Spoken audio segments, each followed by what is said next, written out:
Hi, these comments are for MS. This is Michael from BetterTOEFLScores.com. So you've subscribed to my TOEFL speaking and writing feedback service, and I'm going to give you some feedback on the practice test that you sent me today. Here we go. So let me listen to it first without any interruption. Then I'll listen to it a second time and I'll provide you some feedback. Were I to choose between students taking art classes versus not taking them, I would prefer that they take art classes because they help students convey their feelings in a different way. First of all, craft classes assist students in eloquently conveying their emotions through paintings. For instance, me personally had been an art student before and I was fond of drawing natural scenes. I remember one day I headed toward the beach just before sunset and started to draw this one-of-a-kind scenery. Afterwards, I felt I was effectively able to express my deep inside harmonious feelings and love for nature and life through this magnificent piece of painting. This shows the value of taking art classes for pupils, including myself. Wow. The language use was off the charts on that one. You're using some very precise, even college level vocabulary. You have good control over your vocabulary and your grammar. Um, you had a specific example in there to help support your idea.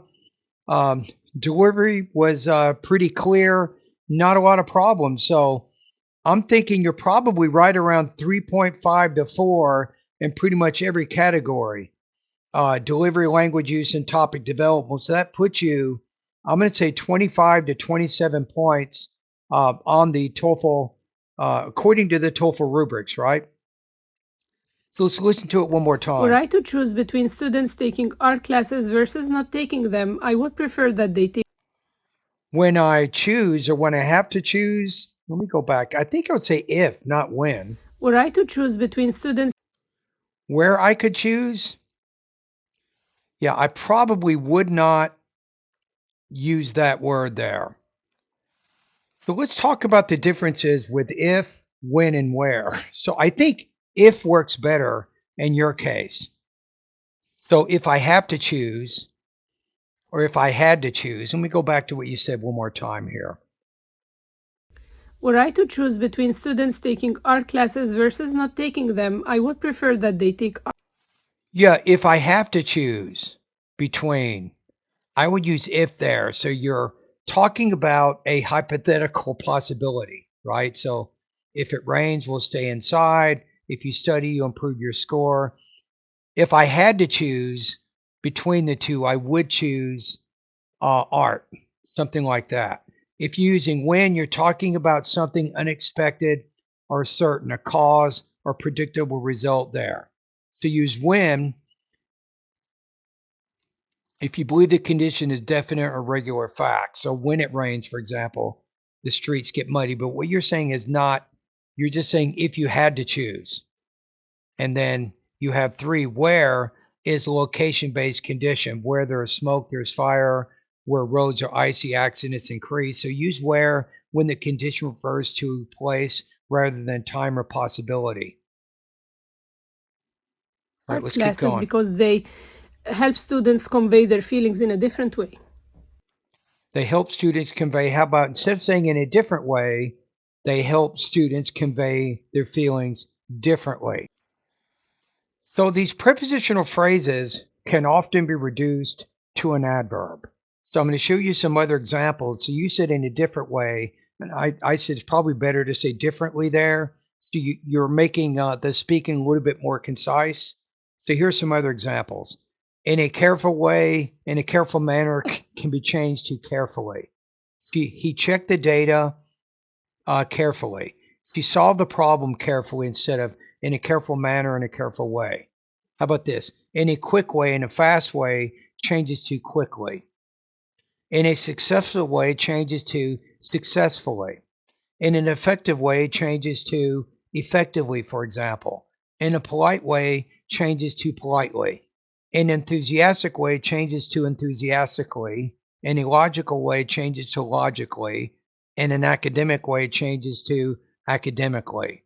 In a creative way, changes to creatively.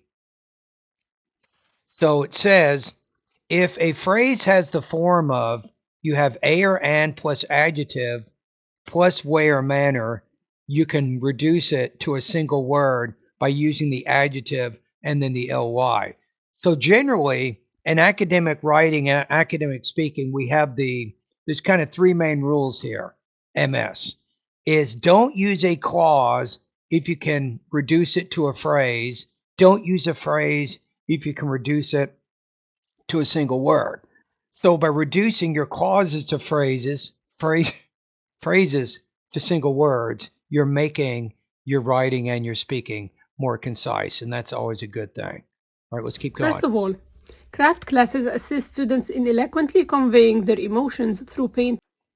No, what class? I want to go make sure I hear this. Craft classes assist students in eloquently conveying their emotions through paintings. For instance, me personally had been an art student before. So be careful about, we have what's called subject versus object pronouns, right? Let's listen to it one more time, what you just said. For instance, me personally had been an art student. Me personally have been an art student. So in English, we want to use I when you're using the subject. So I personally have been an art student, right? So you want to say I in that case. So sometimes English lets us add extra words like personally or for me, and that can confuse the structure. I personally have been, for me, this was difficult, or me personally have been, this is actually incorrect. So personally is an adverb. It does not change the fact that the sentence needs a subject pronoun. So here's a quick test to help you understand the difference between subject versus object pronouns. I have been an art student before. So your ear instantly hears the problem. Me have been an art student before. So use I when it's before a verb in a sentence. Use me after a verb or a preposition. You see these examples here. I studied art. So I is a subject pronoun. They helped me. So me occurs after the verb, so it's an object pronoun. This is new for me. So me comes after a preposition. Again, so it makes it an object pronoun. I personally think. So I occurs before think. Think is a verb, and that's going to be a subject pronoun. Before, and I was fond of drawing natural scenes. I remember one day I headed toward the beach just before sunset and started to draw this one-of-a-kind scenery. Afterward, I started this not draw, but I started to draw this one-of-a-kind scenery. Or how about I started to draw this unique scenery. So again, we're substituting one word with 3 or 4 of your words. So that's making it a little bit more concise. It adds a little bit better clarity to your ideas too. I felt I was effectively able to express my deep inside harmonious feelings and love for nature and life through this magnificent piece of painting. This Okay. shows the value of taking art classes for pupils, including myself. So that was a relevant example in there. So I think overall that was good. That was a really good in there. So I think you had maybe a minor problem with language use, differentiating subject versus object pronouns. I think you had a few intelligibility issues. I'm going to revise the delivery from 3.0 to 3.5, but I think the rest of them are 3.5 to 4. So I'm going to keep it around the same though, 25 to 27 points. I think if you didn't quite make the 26 on it, maybe some slight problems with delivery. I think it was pronouncing certain vowel sounds in certain words. It was making it a little bit difficult in some cases to understand what you're saying. So that's why I'm giving you the score that I'm giving you there. Here are some basic tips to help you improve intelligibility, which is clear speaking, or clear writing for that matter. So use shorter sentences, break long ideas into smaller ones, but be careful you don't have all just super short sentences. Stress key words. In speaking, emphasize the most important words, specifically nouns, adjectives, adverbs, and verbs.